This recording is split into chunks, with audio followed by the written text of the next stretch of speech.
করে যা গিয়ে ফেরাউনের রাজ দরবারে দ্বীনের দাওয়াত দাও। মুসা আলাইহিস সালাম চলে গেছেন।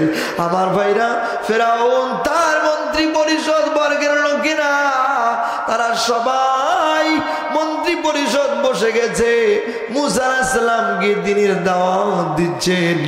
এবার পিছন থেকে মন্ত্রী পরিষদের আমার ভাইরা লিডাররা মাসাদে মাল নাই, এরা নাকি বুদ্ধিজীবী। আসলে না, এরা বুদ্ধিজীবী না, এরা বুদ্ধিজীবী নামের পরজীবী। কথা বলেন ঠিক না? এরা নাকি সুশীল সমাজ। আমি বলি এরা সুশীল সমাজ না, এরা হলো সুশীল সমাজ। কথা বলেন ঠিক না? আমার দেশও আছে, আমার ভারত মাথায় কোনো চুল নাই, এরা নাকি বুদ্ধিজীবী। আমি বলি না, এরা হলো আগাছা নামের পরগাছা। জোরে বলেন কথা ঠিক না? এরকম একজন পিছন থেকে আমার ভাইরা বুদ্ধিজীবী ফেরাউনের ডাক দিয়ে বলে, বাদশাহ এখন ফেরাউনকে থামাতে হবে। এমন সময় আমার ভাইরা মুসা আলাইহিস সালামকে লক্ষ্য করে ফেরাউন বলে, ওয়াকালা দারুনি মুসা আকুতুলু ইন্নি আখাফু আইয়ু বাদদিলা দীনাকুম। আল্লাহু আকবার বলেন। ওয়াকালা ফিরাউন বলল, দারুনি আমাকে ছেড়ে দাও। হে মন্ত্রী পরিষদ বর্গের লোকেরা, তোমরা আমাকে ছেড়ে দাও, নইলে আশঙ্কা হচ্ছে ইন্নী আখাফু আইয়ু বাদদিলা দীনাকুম, আমার ভয় হচ্ছে মুসা তোমাদের দ্বীনকে পাল্টিয়ে দিবে। আল্লাহু আকবার। দ্বীন শব্দটি কোরআনে তিনটি অর্থে এসেছে আমার ভাইরা। একটি হলো ইসলাম অর্থে দিন, আমার ভাইরা দিন সময় দিন একটি হচ্ছে আমার ভাইরা দিন সমাজ ব্যবস্থা অর্থে দিন, ইসলাম অর্থে দিন, কিয়ামতের দিবস অর্থে দিন, যেমন মালিক ইয়াউমিদ্দিন। আল-ইয়াওমা আকমালতু লাকুম দীনাকুম ওয়া আতমামতু আলাইকুম নি'মাতি ওয়া রাদিতু লাকুমুল ইসলামা দীনা। এখানে দিন শব্দটি ইসলাম অর্থে এসেছে।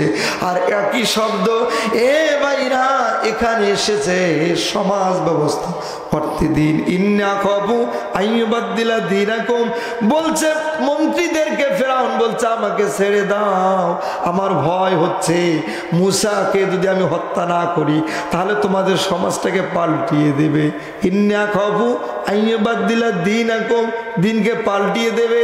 ভাইরা আমার, তারাও হলো এই দেশ যারা পরিচালনা করেছে, বোঝা গেছে ওরাও বুঝতে পেরেছিল আমাদের জাতীয় নেতৃবৃন্দদেরকে ফাঁসির কাস্টে জেল জুলুম নির্যাতন আর হত্যা না করলে, শহীদ না করলে তারা দিনকে পাল্টিয়ে দিবে। কথা বলেন, কথা বলেন। এ ভাইরা, সেই জন্য ওরা ভয়ে কিন্তু আমাদের জাতীয় নেতৃবৃন্দকে ফাঁসি দিয়েছে। ওরা বুঝতে পেরেছিল এই দিন যে চলে আসবে, এখন আমার 53-54 বছর সব দেখা শেষ। আগামীর বাংলাদেশ কোরআনের বাংলাদেশ। লিল্লাহে তাকবীর। এ সোনার ভাইরা, গভীর মনোযোগ দিয়ে কথাগুলো শোনাবেন। যখন দ্বীনের দাওয়াত নিয়ে গেছে আমার ভাইরা, ফিরাউন তার জ্যোতির্বিদদেরকে ডাক দিল, মুসাকে তোমরা জাদু করো। আমার ভাইরা মুসা আলাইহিস সালাম এবার ভয়ে কাতর হয়ে গেলেন, বললেন আল্লাহ এরা তো আমাকে করলো জাদু, আমি তখন কাবু। আল্লাহ বলে, হে মুসা আমার নাম হলো আল্লাহ, আমার সাথে যারা দেয় পাল্লা আমি রাখি না তাদের ঘাড়ের কল্লা। একবার জোরে কোন সুবহানাল্লাহ। ওয়া মাকারু ওয়া মাকারাল্লাহ ওয়াল্লাহু খায়রুল মাকিরিন। এই পৃথিবীতে শ্রেষ্ঠ কৌশলী জোরে বলেন তো কে? আমার ভাইরা, যতই ষড়যন্ত্র করুক না কেন গোটা দুনিয়ায়, ইসলাম আর মুসলমান বিদায়ের ষড়যন্ত্রে আমার ভাইরা কাফির মুশরিকদের বদৌলতে গোলামেরা, বিশেষ করে ভারত আমেরিকা ইসরায়েলের দালালেরা যতই হলো ইসলাম আর মুসলিম নিধনের ষড়যন্ত্র করুক না কেন, ষড়যন্ত্রের জাল আমার আল্লাহর কাছে ছিন্ন করতে 0 1 মাইক্রোসেকেন্ডের প্রয়োজন হবে না। আপনার ঘরের কোন একটা মাকড়সার জাল বুনালে আমার ভাইরা শাহাদাত আঙ্গুলিতে একটা টান দিবেন, সময় লাগবে 0.1 মাইক্রোসেকেন্ড। আমার আল্লাহর কাছে কাফির মুশরিকদের পাথারো জাল ছিন্ন করতে 0.1 মাইক্রোসেকেন্ডের প্রয়োজন হবে না। 0.9 মাইক্রোসেকেন্ডে সব জাল ছিন্ন ভিন্ন হয়ে যাবে। জোরে বলেন কথা ঠিক কিনা? যেমনটি হয়েছে অতীতে, কথা বলেন ঠিক না? আছে ইন্নাহুম ইয়াকিদুনা কায়দা ওয়া আকিদু কায়দা ফামাহিলিল কাফিরিন আমহিলহুম রুয়াইদা। আল্লাহ সুযোগ দেন, ছাড় দেন না। কথা বলেন ঠিক কিনা? আমার ভাইরা, আল্লাহ ছাড় দেন না। দেখেন আল্লাহ কিন্তু ছাড় দেন না। যাই ষড়যন্ত্র করেছে আমার ভাইরা, ষড়যন্ত্রের সব কিছুকে আল্লাহ ধ্বংস করে দিয়েছেন। কথা বলেন ঠিক কিনা? আমার নবীর ব্যাপারে ষড়যন্ত্র হয়েছিল। ওয়াইদিয়াম কুনু বিকাল্লাযীনা কাফারু লিয়ুসবিতুকা আও ইয়াকতুলুকা আও ইউখরিজুকা ওয়া ইয়ামকুরুনা ওয়া ইয়ামকুরুল্লাহ ওয়াল্লাহু খায়রুল মাকিরিন।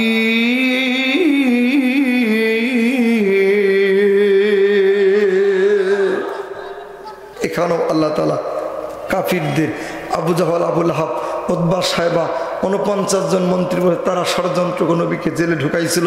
আমার ভাই এমনকি জেল থেকে মুক্ত করে আল্লাহ তাআলা তার হাবিবকে হেফাজত করেছেন, সাহায্য করেছেন। কথা বলেন ঠিক কিনা? ফিরে আসেন আমার ভাইয়ারা। যখনই মুসা এই কথা বলল যে আল্লাহ তো জাদু করলো, এখন কি হবে? বিশাল বড় বড় সাইজের সাপ। মুসা বলে, ওরে বাপ রে বাপ, একটা যদি কামড় মারে আমার গোষ্ঠী শুদ্ধ করে দিবে সাপ। কথা বলেন ঠিক কিনা? আর আমার মুসা রে, তোর হাতে ওইটা কি বলে লাঠি, লাঠিটা জমিনে ছেড়ে দেওয়ার দায়িত্ব হলো তোমার। আরের দাঁত ভাঙ্গা জবাব দেওয়ার দায়িত্ব জোরে বলেন তো কার? যেই না লাঠিটা জমিনে ছেড়ে দিয়েছে আমার ভাইরা, ওদের যে সাইজের সাপ ওর থেকে আরো বড় সাইজের একটা অজগরে পরিণত হয়ে গেছে। সব সাপ ধরছে আর খাচ্ছে, ধরছে আর খাচ্ছে। এবার জ্যোতির্বিদ্যা জাদুকররা আমার ভাইরা তারা বলছে, ফেরাউনকে বলছে, ফেরাউন আমাদের কাম তো একেবারেই সাপ। যে অবস্থা হয়ে গেছে আমার ভাইরা, এই দৃশ্য দেখে ওদের মাথা খারাপ হয়ে গেছে। মুসা আলাইহিস সালামকে আর আটকাতে পারছে না। আমার ভাইরা, আল্লাহ রাব্বুল আলামিন যে হুকুম করেছেন আমার ভাইরা, আল্লাহর নবী মুসা আলাইহিস সালামের ব্যাপারে আমার বার অপবাদ ছড়িয়ে দিল।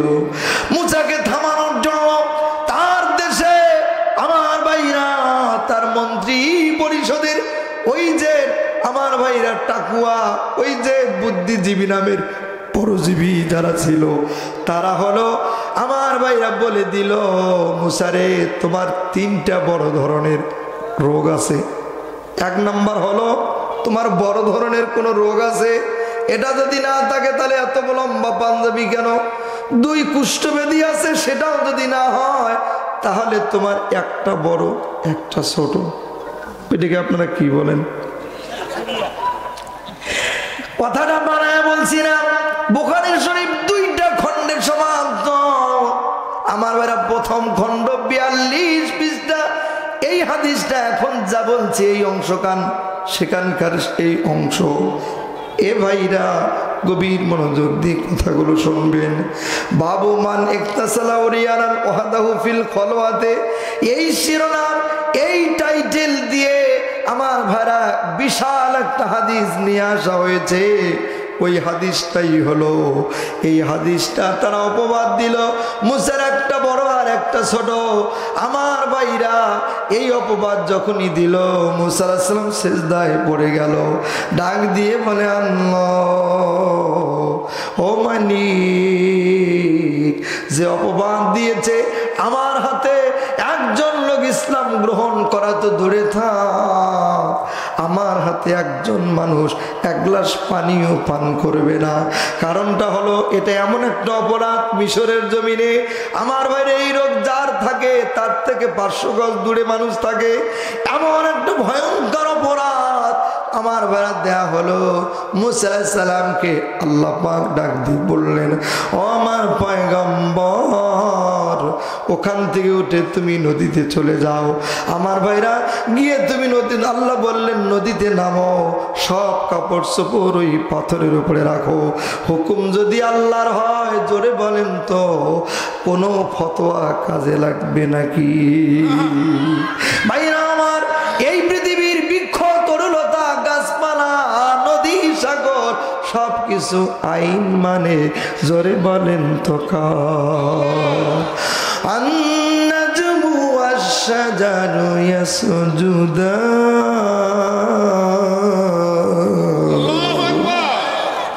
সম্মানিত ভাইরা আমার, গোসল সেরে তিনি সামনে উঠেছেন। মজার ব্যাপার হলো লুঙ্গি পাঞ্জাবি নিবেন পরবেন। আল্লাহ বলে, জিবরিল this is my order, so follow, জলদি করে চলে যা, গিয়ে পাথরের উপরে হুকুম ফরমান জারি করে দে, পাথর দৌড়াতে হবে। হুকুম যদি আল্লাহর হয়, পাথর দৌড়াতে পারে কি পারে না? এ ভাইরা, যেই না হুকুম আল্লাহর হয়েছে, আমার দেশের নোয়া পাজরো মার্সিডিস আমার ভাইরা এই দামি দামি গাড়িগুলোর মতো দৌড়া শুরু করেছে। মুসা আলাইহিস সালাম বাম হাতটা লজ্জাস্থানের উপরে দিলেন, ডান হাতটা পাথরের দিকে বাড়ালেন। এবার পাথরও দৌড়ায়, মুসাও দৌড়ায়, পাথরও দৌড়ায়, মুসাও দৌড়ায়। এ ভাইরা, কোনো পাথর থামছে না, শুধু দৌড়াচ্ছে। মাঝখানে একটু ভারী পড়ে গেছে। আমার ভাই মুসা আলাইহিস সালাম ডাক দিয়ে বলে, বাড়িওয়ালা ভাই, জলদি করে একটা লুঙ্গি চাই, আমার পরনে লুঙ্গি নাই। আল্লাহ বলে, জিবরিল জলদি করে বল, এই পৃথিবীর কোনো লুঙ্গি পরা যায় না, লুঙ্গি পড়তে হবে ওই পাথরের ওপরে। এ ভাইরা, পাথর দৌড়ায়, মুসাও দৌড়ায়। পাথর কোথায় গেল? মুসা কোথায় গেল? পাথর আর মুসা কোথায় গিয়ে থামলো? আর কি কি ঘটনা ঘটলো শোনার দরকার, জোরে বলেন তো আছে না? অংশটা এখন আগাই। আল্লাহ বলছে, আল্লাহ রাব্বুল আলামিন বলছেন, হাবিব আপনাকে মুসার ফেরাউনের ঘটনা যথার্থভাবে সত্য সহকারে বর্ণনা করে শোনাবো, যাতে করে মুমিন ইমানদার আল্লাহওয়ালা পরহেজগার মুসলমানদের জন্য ইমান আকীদা বেড়ে যায়। জোরে কোন কথা ঠিক কিনা? এ ভাইরা, আল্লাহ বললেন, ইন্না ফিরাউনা, নিশ্চয়ই ফিরাউন আলা বাড়াবাড়ি করেছে, ফিল আরদে এই জমিনে, ওয়াজালা আর করেছে আহলাহা শিয়ান, তার অধিবাসীকে, এই জমিনে যারা বসবাস করেছিল তার প্রজাদের ভিতরে আমার ভাইরা এদেরকে দলে দলে বিভক্ত করেছিল। ইয়াস্তাদিফু তায়েফা তায়েফাতাম মিনহুম, তাদের ভিতরে ছোট ছোট দল, ক্ষুদ্র শাখা উপশাখা বানায় দিয়া মানুষের ঐক্যকে নষ্ট করে দিয়েছিল। জোরে বলেন কথা ঠিক কিনা?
ওলিদের এই ভূমিতে আলেমদের এই ভূমিতে বিপ্লবেরই মশাল জ্বালা ছোটে আই শাহজালালের নির্ভীক সৈনিকেরা। শাহজালালের স্বপ্ন ছিল আল কোরআনের জ্বলবে আলো। কথা বলেন ঠিক না ঠিক? শাহজালালের স্বপ্ন ছিল আল কোরআনের জ্বলবে আলো, সেই আলো ছড়িয়ে দিতে বিপ্লবেরই মশালা জ্বালা ছোটে আই শাহজালালের নির্ভীক সৈনিকেরা। খতম কর গোবিন্দের ওই চালা চামুন্ডা গোলা। শাহজালালের পাক ভূমিতে আসে যারা ভাগ বসাতে, শাহজালালের পাক ভূমিতে আসে যারা ভাগ বসাতে, রুশ ভারতের দালাল ওরা, রুশ ভারতের দালাল ওরা, পরা ওদের জুতার মালা ছোটে আই শাহজালালের নির্ভীক সৈনিকেরা। খতম কর গোবিন্দের ওই চালা চামুন্ডা গোলা। শাহজালালের পাকভূমি, শাহজালালের পাকভূমিতে আসে যারা ভাগ বসাতে, শাহজালালের পাকভূমিতে আসে যারা ভাগ বসাতে, রুশ ভারতের দালাল ওরা, পরা ওদের জুতার মালা ছোটে আই শাহজালালের নির্ভীক সৈনিকেরা। খতম কর গোবিন্দের ওই চালা চামুন্ডা গোলা। সাইদি সাহেবের স্বপ্ন ছিল আল কোরআনের জ্বলবে আলো। কথা বলেন ঠিকই না? সাইদি সাহেবের স্বপ্ন ছিল আল কোরআনের জ্বলবে আলো, সেই আলো ছড়িয়ে দিতে বিপ্লবেরই মশালা জ্বালা ছোটে আই শাহজালালের নির্ভীক সৈনিকেরা। খতম কর গোবিন্দের ওই চালা চামুন্ডা গোলা। লিল্লাহে তাকবীর। আজকের ভূমিকা এখানে ক্লোজ। আমরা পড়েছি সূরা কসাস। আমার ভাড়া কসাস মানে কাহিনী, কেচ্ছা, ঘটনা, সংবাদ, ঐতিহাসিক বর্ণনা। খেয়াল করুন, তাহলে বোঝা যায় এই সূরাটাতে আল্লাহ তাআলা কিছু ঘটনা সংবলিত কেচ্ছা, ইতিহাস, কাহিনী বর্ণনা করতে চান। কথা বলেন ঠিক কিনা? আমরা দেখেছি, খেয়াল করেছি যে ভূমিকায় সূরার শুরুতেই ফেরাউন এবং আমার মূসা এবং ফেরাউনের ঘটনা আনা হয়েছে। কার ঘটনা? ফেরাউন মূসা আলাইহিস সালামের সাথে কি আচরণ করেছে ওখানে তুলে ধরা হয়েছে। আজকে আমি সময় পেলে সেদিকে কথা বলবো, তাফসীর করবো ইনশাআল্লাহ। সিন মিম এগুলো হুরফে মুকাত্তাত, এগুলোর অর্থ আমরা কেউ জানি না। এগুলো হচ্ছে আমার ভাড়া বিচ্ছিন্ন বর্ণ। এগুলোর অর্থ আল্লাহু আলামু বিমুরাদিবি। মুফাসসিরিনদের ভাষা হচ্ছে আল্লাহই ভালো জানেন। কোরআনে দুই ধরনের আয়াত, একটি হচ্ছে মুহকাম, অপরটি হচ্ছে মুতাশাবিহ। মুহকাম হচ্ছে সুস্পষ্ট, সুদৃঢ় আমার ভাইরা, স্পষ্ট। আর মুতাশাবিহ মানে দুষ্প্রাপ্য, দুর্বোধ্য, অস্পষ্ট। এগুলো হচ্ছে মুতাশাবিহ। মুহকাম হচ্ছে সুদৃঢ়, যেগুলো আমরা পড়লে আল্লাহ যা বোঝাতে চেয়েছেন আমরা বুঝতে পারি, তাফসীর করলে আরো ক্লিয়ার হয়। কথা বলেন ঠিক কিনা? তাহলে সূরার নাম সূরাতুল কসাস। কি নাম? তিলকা আয়াতুল কিতাবিল মুবিন। এগুলো সুস্পষ্ট কিতাবের আয়াত। নাতুলু আলাইকা, আল্লাহ তাআলা বলছেন নবী হে আপনাকে আমি তেলাওয়াত করে শোনাই মিন নাবাই, ঘটনা, সংবাদ, কাহিনী মূসা ও ফেরাউন, মূসা এবং ফেরাউনের, বিল হককে যথার্থভাবে, লিকৌমি ইউমিনুন যাতে করে মুমিন বিশ্বাসীরা, ইমানদাররা তারা হলো কি এখান থেকে শিক্ষা নিতে পারে। তাহলে মূসা এবং ফেরাউনের সত্য সহকারে যথার্থ ঘটনাটাই আল্লাহ তাআলা বর্ণনা করছেন। কথা বলেন ঠিক কিনা? সম্মানিত ভাইরা আমার, আয়াতটা বুঝতে হলে, তাফসীরটা বুঝতে হলে একটু পিছনে যেতে হবে, ভূমিকাটা একটু পিছন থেকে তুলে আনতে হবে। খেয়াল করুন, যখন ফেরাউন একেবারেই স্বৈর শাসক হয়ে গেল, সামনে সে কথা আছে, বাড়াবাড়ি করলো, আল্লাহ পাক হুকুম করলেন ও আমার পয়গম্বর মুসা জলদি করে চলে যাও, গিয়ে ফেরাউনে রাজ দরবারে দিনের দাওয়াত দাও। সুবহানাল্লাহ বলেন। মূসা আলাইহিস সালাম ডাক দিয়ে বলে, ও দয়াবান আল্লাহ, আমার এক দোয়া কবুল করুন। আমার একটা ভাই আছে, নাম তার হলো হারুন। তুমি যদি তারে দান করো নবুয়ত, আমরা দুই ভাই মিলে ফেরাউনের রাজ দরবারে দিব দিনের দাওয়াত। আল্লাহু আকবার। তাহলে বোঝা যায় আমার ভাইরা, দুইজন নবী যদি একসাথে দাওয়াত দেয়, দাওয়াতটা আরো বেশি ফলপ্রসূ হয়।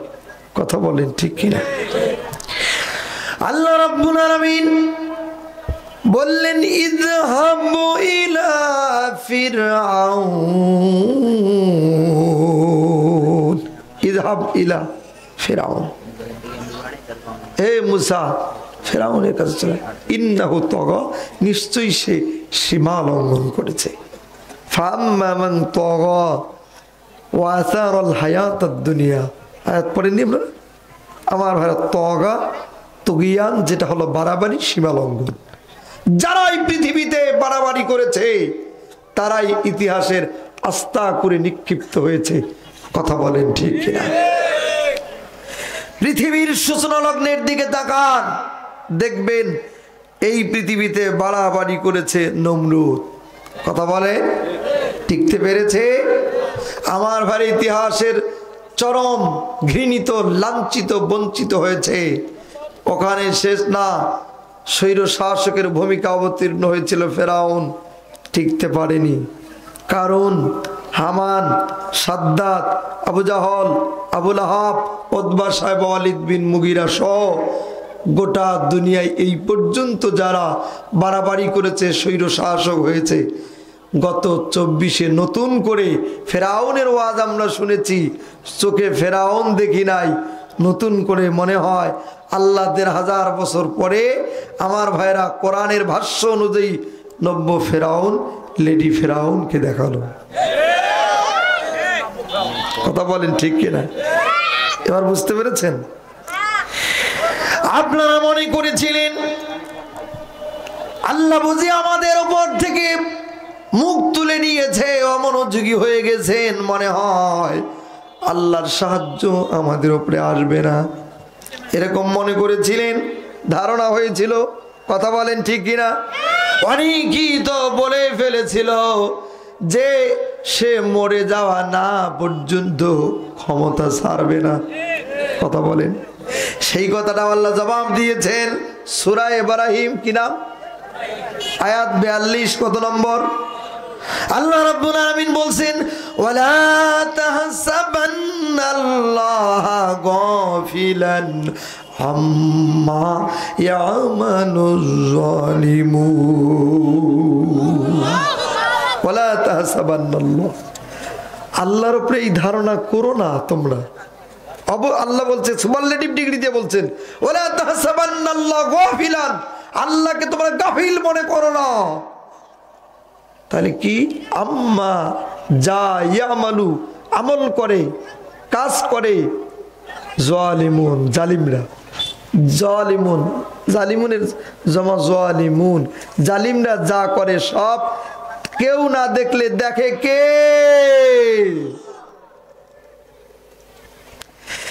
তাহলে বোঝা যায় 17 বছরের সব কাজ, সব জুলুম, সব বাড়াবাড়ি আমার আল্লাহ দেখে দেখে রেখেছেন। কথা বলেন ঠিক কিনা? কেন এটা করেছেন? আমরা বলেছিলাম এই দিন দিন নয়, আরো দিন আছে, এই দিন নিয়ে যাবে সেই দিনের কাছে। আসতে বলেন, সেই দিনটা ছিল আমার ভাইরা গত 5ই আগস্ট। আমাদের কথা ওরা এই কান দিয়ে শুনেছে, আর এই কান দিয়ে বের করে দিয়েছে। কাঠ মোল্লা বলেছে, আলেমদেরকে মূল্যায়ন করেনি। আমরা যা বলেছি আমাদের কথা বলিনি, আমার আল্লাহর কথা বলেছি। কথা বলেন ঠিক কিনা?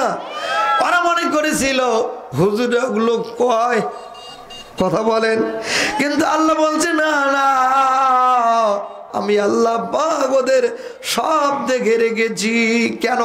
ইন্নামা শুধুমাত্র কেবলমাত্র লিয়াখিরহুম, আমার ভাইরা আল্লাহ পাক ছেড়ে দিয়েছেন তাদেরকে ইয়াউমিন, ওই দিনের জন্য।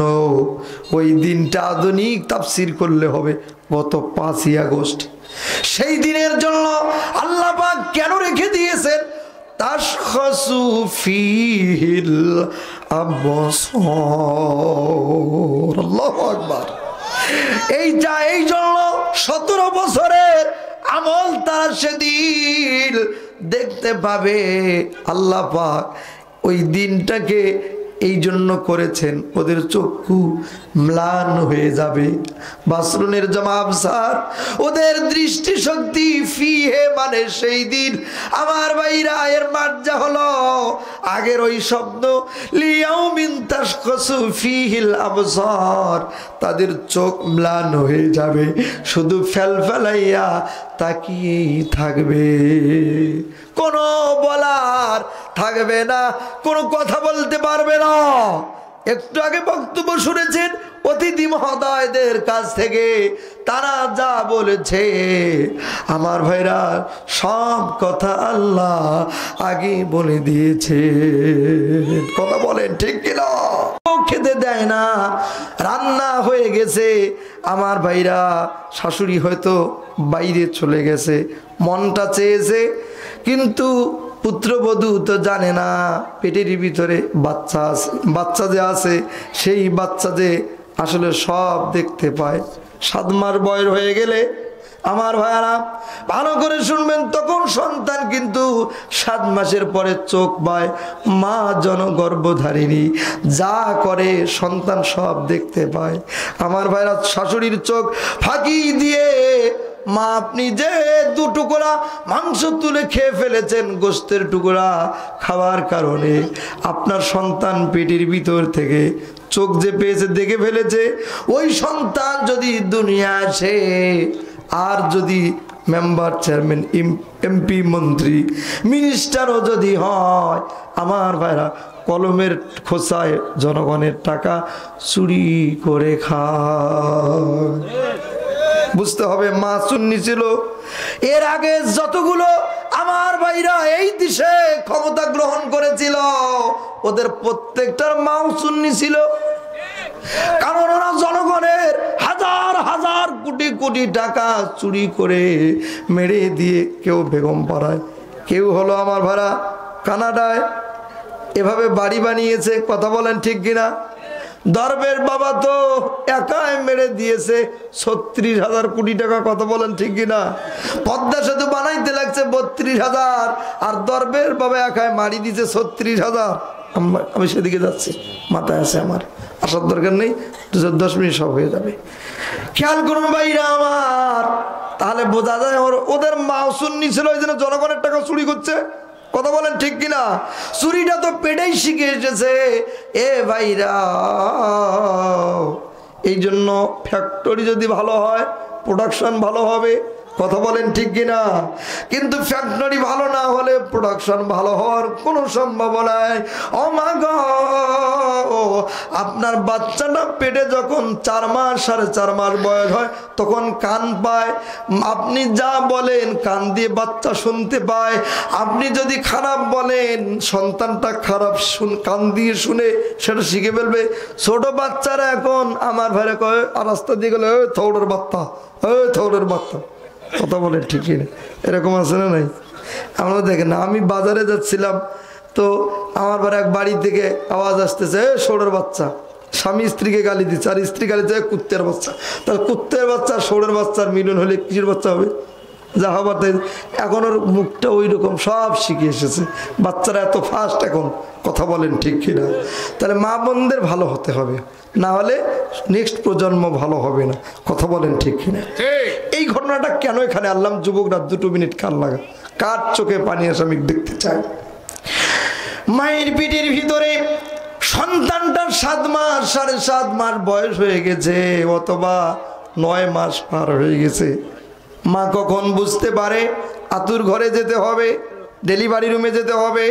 আমার ভাইরা ইমাম গাজ্জালী দর্শন প্রমাণ করে, তিনি বলেছেন আল্লাহ রাব্বুল আলামিনের রহমতের ফেরেশতাগুলো মায়ের পেটের ভিতরে চলে যায়, গিয়ে বলে আল্লাহর ছোট্ট গোলাম তোমাকে দুনিয়ায় যেতে হবে, আল্লাহ পাক হুকুম করে দিয়েছে তোমাকে দুনিয়ায় যাওয়া লাগবে। ছোট্ট গোলাম বলে আল্লাহর ফেরেশতারা আমার মায়ের পিঠির থেকে বড় কোনো দুনিয়া আছে বলে আমার জানা নেই, তোমরা আমাকে জোর করে বের করে দিও না, আমি যেতে চাই না। আমার ভাইরা সন্তান যেতে চায় না, আর ফেরেশতারা জোর করে বের করে দিতে চায়। এবার দুই গ্রুপে ধস্তাধস্তি হয়, মায়ের পেটের ভিতরে তখন বেদনা হয়। মা বুঝতে পারে আতুর ঘরে যেতে হবে, ডেলিভারি রুমে যেতে হবে। জনম দুকুনি মা চাবির থোড়াটা হাতে নিয়ে স্বামীকে দিয়ে বলে, প্রাণের প্রিয়তম স্বামী, আমি আতুর ঘরে গেলাম, ডেলিভারি রুমে গেলাম, না জানি আমি বুঝি বাঁচব না, মরে যাব। হ্যালো এই দুই ভাই, কি ভাই কি সমস্যা? ও ভাই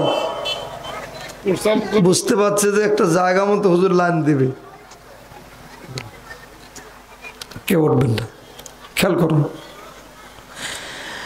আমার ভাই মা যখন ডেলিভারি রুমে গেল, নরমাল ডেলিভারির চিত্রটা তুলে ধরতে চাই, শিক্ষিত অশিক্ষিত দায়রা ঘরের ভিতরে এলো।